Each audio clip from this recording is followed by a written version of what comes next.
The new tax-free first home savings account is intended to help people buy their first home. But does it actually make things more affordable for most first-time buyers? Well, no, not really. If anything, it will make it even harder for the middle class to enter the real estate market because it creates artificial demand and puts upward pressure on prices. So let's go over what this new TFFHSA is, how it works, how you can best use it despite its flaws, and some other housing-related announcements in the recent federal budget. Welcome back to the channel. I'm Liquid. Come for the finance and stay for the memes. So the tax-free first home savings account allows you to save $8,000 per year to a maximum of $40,000 towards the purchase of a first home. If buying as part of a household, each individual putting money towards the purchase can save in their own TFFHSA. This new account goes into effect next year in 2023, and like a registered retirement savings plan, the contributions to the account would be tax deductible. Any interest and gains earned inside this account can grow tax-free. When it comes to taking money out, it's similar to the tax-free savings account, where withdrawals would be tax-free as long as you're using the money to make a first home purchase. Who is eligible to open this account? Any resident of Canada at least 18 years old and has not owned a home during the preceding 4 calendar years. Sahir Khan, Executive VP at the University of Ottawa, says that this TFFHSA looks to be a very significant measure in the 2022 budget. He mentions that getting a down payment is probably the most daunting issue for young people trying to enter the housing market. And I have to agree with him that getting the down payment is the hardest part for a first-time homebuyer, but I don't believe the TFFHSA is the right solution. First of all, it has a lot of restrictions. For example, what if you have unused contribution room? Like if you only contribute $3,000 in your first year of opening the account, what happens to the other $5,000 that you don't use?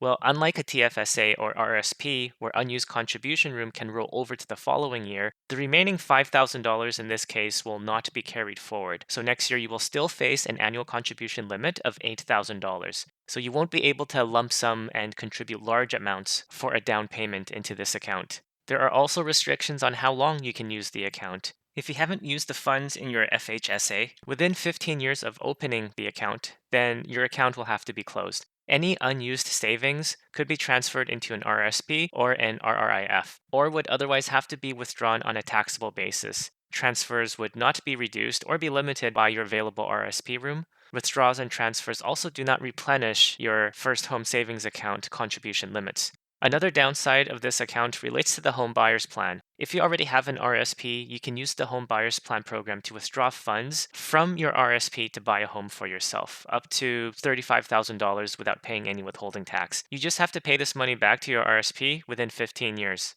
This essentially lets you borrow money for a down payment from your own retirement savings. However, Sun Life Financial says that you will not be permitted to make both FHSA withdrawals and an HBP withdrawal in respect to the same qualifying home purchase. That's definitely frustrating if you plan to buy your first home in the next few years, because you'll have to choose between using the HBP or the newer FHSA, but you can't use both. Chances are most people won't have $40,000 in their FSHA anytime soon, so they'll probably withdraw from the RSPs, making the first home savings account kind of pointless. And to be honest, between HBP and TFSA, there doesn't need to be another way to withdraw money to buy a first home. In fact, most people find it actually challenging to max out both their TFSA and RSP contribution rooms. So if the government really wanted to help people save money, why not just tweak the existing registered accounts instead of unnecessarily creating a brand new one? For example, they could simply just add $40,000 in RRSP contribution room and make the withdrawals corresponding to that amount tax-free for first-time home purchases. Because the $8,000 annual contribution limit just doesn't seem like a lot compared to prices today. The MLS Home Price Index is at $869,000. So for most first-time home buyers, an extra $8,000 a year isn't going to move the needle, especially if they're planning to buy in the next several years. They'd be better off to just borrow against their RSP through the home buyer's plan. All this new account is going to do is guarantee that people with higher incomes or whose parents can help them save for a down payment gain an even larger advantage and save for that down payment faster than middle-class Canadians who have to slowly save up the money themselves. So it gives more purchasing power to those who don't need it, and it will increase the demand, pushing up the prices for everyone, making it harder for people with lower savings to get into the market. Who else does this account help?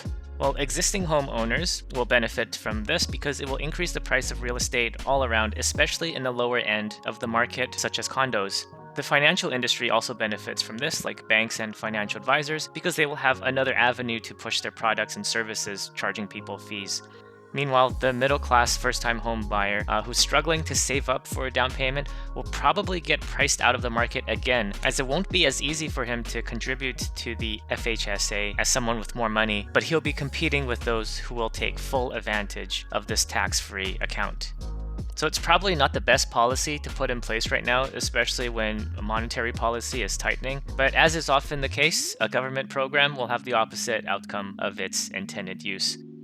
I graduated in 2008, and since then, it's just been harder and harder to save money because with all the financial stimulus, money in a savings account just loses purchasing power every year. That's why in 2009, they introduced the TFSA, Tax-Free Savings Account, to help Canadians save more money. But interest rates were kept low and we continue to print money. So now we have the TFFHSA, Tax-Free First Home Savings Account. This is to help people buy homes. But if real interest rates remain negative, I'm afraid we'll eventually see the introduction of the TFBNBTEIRSA, the tax-free, basic necessities because the economy is ruined savings account.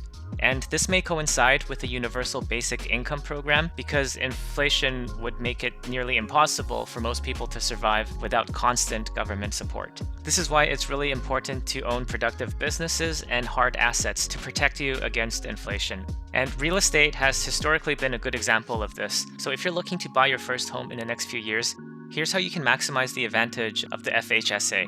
According to Sun Life Financial, individuals are allowed to transfer funds from an RRSP to a new FHSA on a tax-free basis. These transfers will not restore an individual's RRSP contribution room. So what you can do is transfer from your existing RRSP into an FHSA, subject to the $40,000 lifetime and $8,000 annual contribution limits.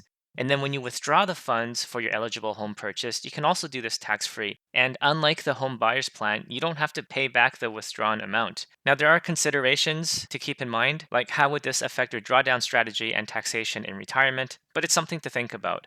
Overall, I don't expect a lot of people to fully utilize this new tax-free account. And as if buying your first home isn't complicated enough, this just adds another layer of complexity if you want to use it. But it does give some first-time home buyers that extra option if they decide to use it. Now, what about the other housing-related policies in the budget? Well, the government has raised the first-time home buyer's tax credit, so you can now get $750 more. Not a huge tax break, but maybe you can get your moving expenses covered by this. And this is retroactive to any qualifying home purchases from this year. Another proposal is to give out $500 to anyone facing housing affordability challenges. They don't really say what that means. They say the details will be announced at a later date. So again, it's not going to move the needle. Nobody's going to change their mind to buy or not buy a house because of $500. They also plan to spend $4 billion for municipalities to help with planning and delivery of houses with a target of 100,000 new units over the next 5 years. The problem is that's not going to be nearly enough. BC alone had over 100,000 net new migration into the province last year, and as a country, we're expected to welcome over 400,000 people each year over the next few years. And on the supply side, you can't fix a lot of these problems with just money. You need cooperation, planning, and most importantly, time to actually build the properties. You can't have 20,000 new units every year just appear, no matter how much money you throw at it, because you still have to go through public hearings, regulation, building permits, and if people in the city don't want to see a high-rise in their backyards, there's nothing the federal government can do about it. The biggest problem in a lot of cities right now is it's hard to find quality construction workers, which is part of the reason why the cost of construction is so high these days. So I don't think this is going to help much with home affordability. Another new rule they set out is to tax property flippers. Anyone who sells a property they've held for less than a year would be considered flipping under the new rules and would be subject to tax on their profits as business income, and they won't qualify for the principal residence tax exemption. But this is just going to drive up, at least in the short term, prices even more, because most house flippers are already running their activities as a business anyway. It just makes more sense to do that because they can write off a lot of expenses. But the people who just bought last year and now they're thinking of selling it, maybe at a market high, and then maybe they want to go rent, well, they are disincentivized to sell now because they would have to pay taxes on it, whereas before they didn't have to. So if they're encouraged to hold on to their properties instead of selling it, then that's going to constrain the supply, and fewer listings put upward pressure on prices.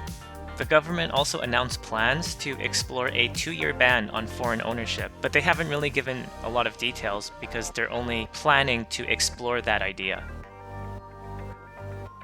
Plus, there's a lot of loopholes with this one, like international students or people on their way to permanent residency. They are exempt and can still buy homes. So the tax-free first home savings account and all these other new policies aren't going to help with the problem of housing affordability. They will either have negligible positive impact, or most likely they're going to have detrimental effects and make housing more expensive in the country. But those are just my thoughts. If you have a different opinion, let me know in the comments. Thanks a lot for watching, and until next time.